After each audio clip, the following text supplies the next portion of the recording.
PCOS किंवा endometriosis असेल तर लॅप्रोस्कोपी गरजेची असते का? हॅलो हाय, वेलकम इन आरोग्य सखी. PCOS आणि एंडोमेट्रियोसिस या दोन आजारांमुळे पाळी अनियमित होते, पोटात दुखतं आणि गर्भधारणेत अडथळा येतो. औषधं घेतली तरी काही महिलांना फरक पडत नाही. अशा वेळी मदतीला येते लॅप्रोस्कोपी.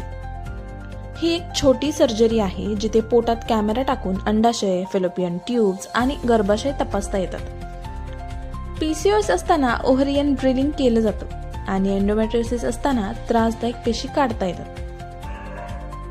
यामुळे पोटदुखी कमी होते, मासिक पाळी सुरळीत होते आणि गर्भधारणा होण्याची शक्यता वाढते.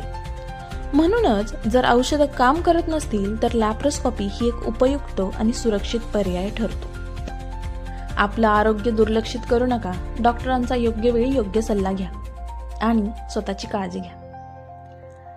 व्हिडिओ आवडला असेल तर व्हिडिओला लाईक, शेअर आणि माझ्या चॅनलला सबस्क्राईब करायला अजिबात विसरू नका. मी आहे तुमची आरोग्य सखी, तुमच्यासोबत कायम. Thank you so much. Bye. Take care.